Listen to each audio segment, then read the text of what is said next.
And we're on our very last act of Macbeth. There are a lot of scenes, but they're very short. So we're going to start Act 5, Scene 1. This is at Dunsinane. It's Macbeth's castle, the same one he's had. And the first scene is like the handmaiden of Lady Macbeth who's talking to a doctor because Lady Macbeth has been acting weird and the handmaiden thinks maybe she needs a doctor.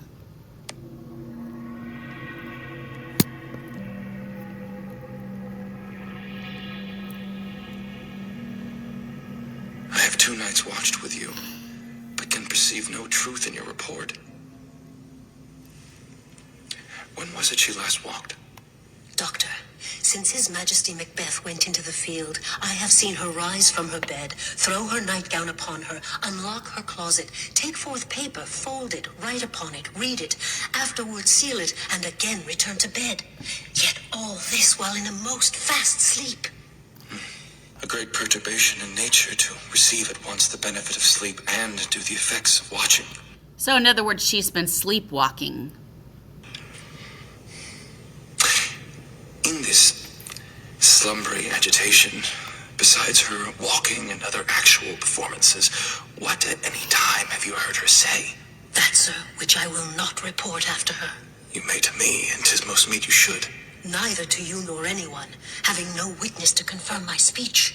Okay, so there's some stuff she doesn't want to tell the doctor because she doesn't want to be disloyal to Lady Macbeth, and the things that she has to say about Lady Macbeth is going to make her seem disloyal. Shh! Lo you, here comes my lady. This is her very guise, and upon my life fast asleep. Observe her. Stand close. How came she by that light?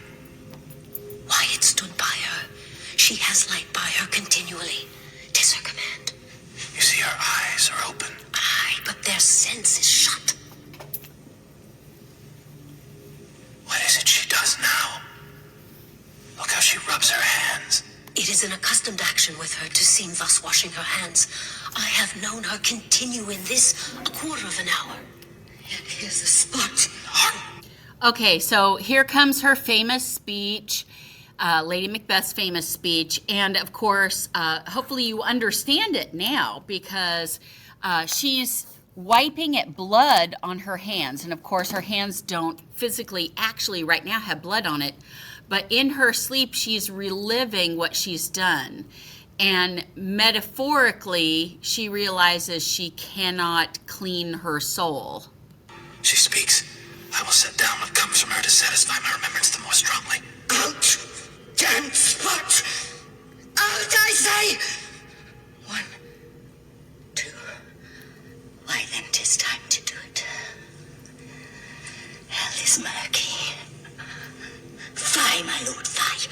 A soldier and a feared? What need we fear who knows it when none can call our power to account? Yet who would have thought the old man to have had so much blood in him? Again, she's kind of replaying the whole, we've got to kill him, what's wrong with you, be a man. And then she goes in, and if you recall, she puts her hands in Duncan's blood to get them all bloody and then smears it all over the guards. Do you mark that? The Thane of Fife had a wife. Where is she now? Do you remember who the Thane of Fife is? It's Macduff. So she says, the Thane of Fife had a wife, where is she now? So Lady Macbeth knows or has heard that Macduff's wife has been killed. What? Will these hands never be clean? No more of that, my lord, no more of that. You mar all with this starting. Go to. You have known what you should not. She has spoke what she should not. I am sure of that. Heaven knows what she has known. Here's the smell of the blood still. All the perfumes of Arabia will not sweeten this little hand. Oh. Oh. Oh. So in her sleep, her subconscious is like, you done screwed up. You shouldn't have been part of all this. Your soul will never be clean. You're going to be damned to hell. What a sigh is there. The heart is sorely charged. I would not have such a heart in my bosom for the dignity of the whole body. Well. Pray God it be, sir. This disease is beyond my practice. Yet I have known those which have walked in their sleep who have died holily in their beds. Wash your hands. Put on your nightgown. Look not so pale. I tell you yet again, Banquo's buried. He cannot come out of his grave. So she's reliving all the things that she had told Macbeth. So now the doctor and the handmaiden knows that she knows or knew about Lady Macduff's death. She didn't know because he didn't tell her, but she knew about Banquo's death, and these are all caused by Macbeth. Even so. To bed. To bed. There's knocking at the gate. Come. Give me your hand. What's done cannot be undone. To bed. To bed. To bed. Will she go now to bed? Directly. Foul whisperings are abroad. Unnatural deeds do breed unnatural troubles.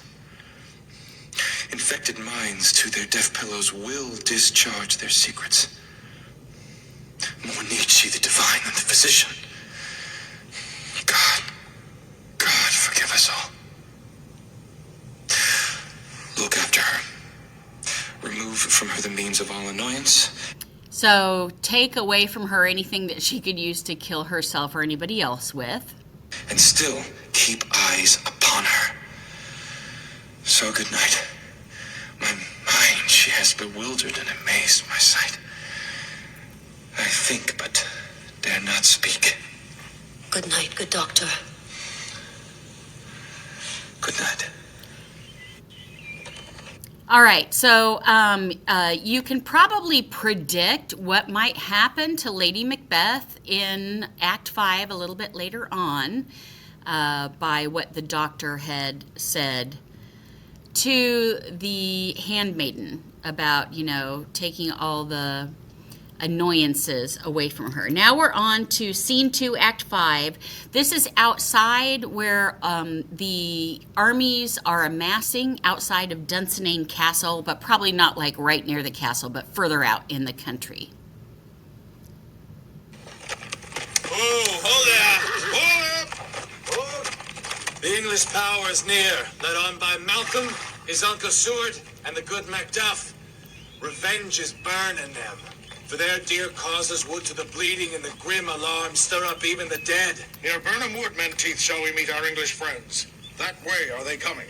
Who knows if Donald may be with his brother? For certain, Lord Caithness, he is not. I have a file of all the gentry. There is Seward's son, and many other youths that even now protest their first of manhood. What does the tyrant Macbeth?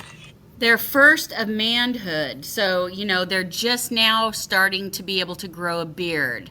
So he's basically saying, there's a lot of really young men who are with them ready to fight. Great Dunsinane he strongly fortifies. Some say he's mad. Others that lesser hate him do call it valiant fury. But for certain he cannot buckle his distempered cause within the belt of rule. Aye. Now does he feel his secret murders sticking on his hands. Now frequent revolts upbraid his own treason. Those he commands move only in command, nothing in love. Now does he feel his title hang loose about him like a... All right, that's important. Those he commands move only in command, nothing in love. In other words, Macbeth's soldiers do it because they're scared of him, not because they believe in him. And how do you think soldiers who just do it because they're scared of their leader will act in battle? I'm really asking you, think about that for a minute. How will troops who are just scared of their leader, and that's the only reason why they're fighting for them, how will they act in battle?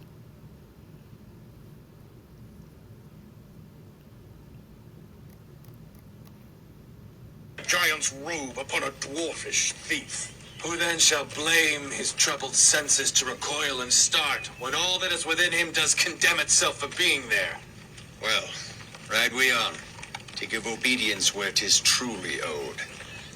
In other words, we are fighting on the right side. We are fighting on the right side of history. We're fighting with Macduff. We Prince Malcolm, the medicine of the sickly region, and with him pour we in our country's purge each drop of us. Or so much as it needs, to dew the sovereign flower and drown the weeds. Make we our march towards Burnham. Move on. Burnham Wood, remember, is right outside of the castle. And that was one of the prophecies, is you're safe until Burnham Wood moves to the castle, walks to the castle. And we'll see how that happens pretty soon. We're going to zip back to the castle now, see what's going on. Macbeth is talking to a servant, and then the doctor, and to Seton. And so those of you who are tweeting out with one of the characters, like the doctor or whatever, pay attention. Onward! Ride on! Bring me no more reports. Let them fly all. Till Burnham Wood, removed to Dunsinane, I cannot tate with fear. So he says, I have nothing to fear. You guys are freaking out about nothing. Nothing's going to happen to us here because the witches have prophesied that unless Burnham Wood walks to the castle, I shouldn't be afraid. What's the boy, Malcolm? Was he not born of woman? That was The spirits. That was another one of the witches' prophecies, that no man born of woman is going to harm Macbeth. And we'll see how that plays out as well. That know all mortal consequences have pronounced me thus. Fear not, Macbeth. No man that's born of woman shall ever have power upon thee. Then fly, false things, and mingle with the English epicures. The mind I sway by, and the heart I bear, shall never sag with doubt, nor shake with fear. So he's like, okay, so everybody who's outside, they can just like be outside and talk to each other because I know I'm safe. Sire, sire. The devil damn thee black, thou cream-faced loon. Where got you that goose look? Sire, there's 10,000 Geese, villain? soldiers, sir. Go prick your face and overread your fear, you lily-livered boy. What soldiers, Patch? Death of your soul, those linen cheeks of yours are counselors to fear. What soldiers, wave face? The English force, so please you. Take your face hence. Okay, so Macbeth is like, don't even come and tell me all this garbage because it doesn't make any difference. You know, get your face out of here. I don't want to see it anymore. So please you, sir. Satan! I'm sick at heart when I behold. Satan, I say! This push will cheer me ever or deceit me now.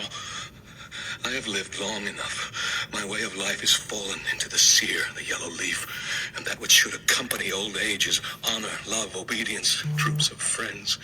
I must not look to have, but in their stead, curses, not loud, but deep, mouth honor, breath, which the poor heart would fain deny and dare not. Satan! What's your grace's pleasure, sir? What news more? All is confirmed which was reported. I'll fight till from my bones my flesh be hacked. Give me my armor. 'Tis not dated yet. I'll put it on! Send out my horses. Stir the country round. Hang those that talk of fear. Give me my armor. Sir. How is your patient, doctor? Not so sick, my lord, as she is troubled with thick-coming fancies that keep her from her rest. Cure her of that. Can you not minister to a mind diseased? Pluck from the memory a rooted sorrow? Ease the written troubles of the brain? And with some sweet, oblivious antidote cleanse the stuffed bosom of that perilous stuff that weighs upon the heart? Okay, two things here. First, when he says, I'll fight till from my my bones, my flesh be hacked, give me my armor, he says, I'm not going to hide anymore. I'm going to go fight. And when the doctor comes in and says, you know, she's not that great. She has a lot of fancies that keep her from her rest. In other words, she keeps having nightmares and walking around. And Macbeth says, cure her of that. Canst thou not minister to a mind diseased? So he's like, well, obviously there's something wrong with her mind, so fix it. He says there's got to be some kind of an antidote, some kind of a remedy that can be given to her. Therein the patient must minister to himself. Throw physic to the dogs, all none of it. Come, put my armor on. Give me my staff. So now he basically tells the doctor, you don't even know what's happening. She can't cure herself. And then, come on, I'm going to get on my armor and go out there, because he thinks he's infallible. So if he goes out, he thinks no one's going to be able to kill him. Seaton, send out. Doctor, the Thanes fly from me.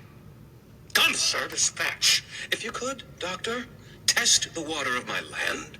Find her disease and purge it to a sound and pristine health. I would applaud you to the very echo that should applaud again. Pull it off, I say.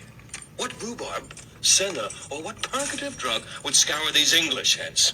So he's like, you've got to be able to find something or you're a crappy doctor. So, go get her pure water, go get vegetables or herbs or whatever. Are you of them? Aye, my good lord, your royal preparation makes us hear something. Bring it after me, Seaton. Doctor, I will not be afraid of death and bane till Burnham Forest come to Dunsinane. Were I from Dunsinane away and clear, prophet again should hardly draw me here. So Macbeth again boasts, like, nothing's going to happen to any of us because the woods will never come to Dunsinane. But try to think, how in the world can woods come to Dunsinane? I'm just giving you a minute to think about that.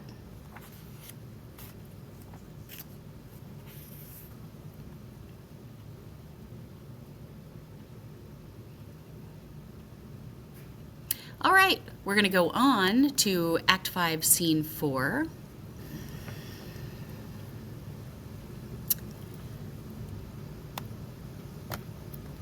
Dismount! Dismount! Dismount!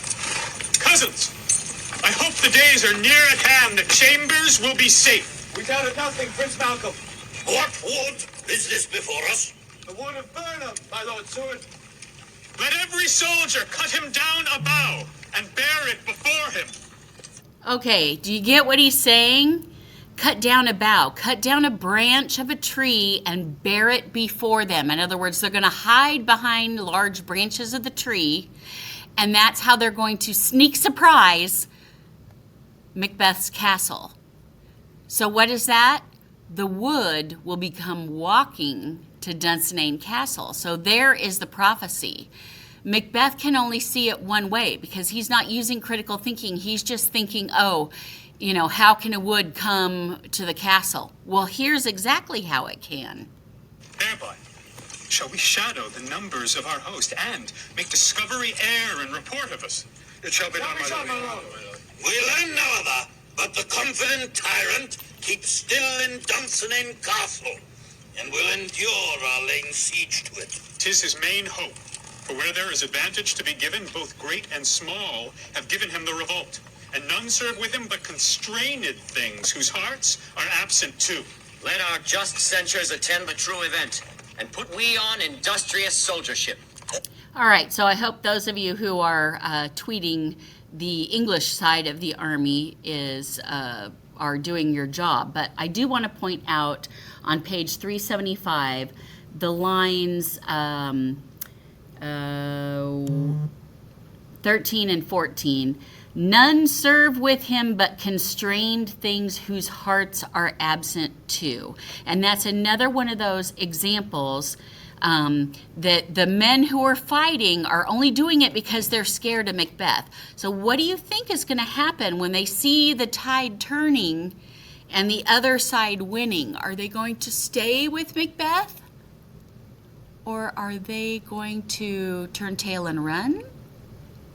Or are they going to go to the other side? The time approaches that will with due decision make us know what we shall say we have and what we owe. Thoughts speculative their unsure hopes relate, but certain issue, strokes must arbitrate. Towards which advance the war. March out! And they are all about to go on horseback. You know, they sent the foot soldiers with branches in front of them, and now they're on horseback, and they are going to go provide support to the English, and then of course the Scots who are supporting Macduff. We only have one recording left.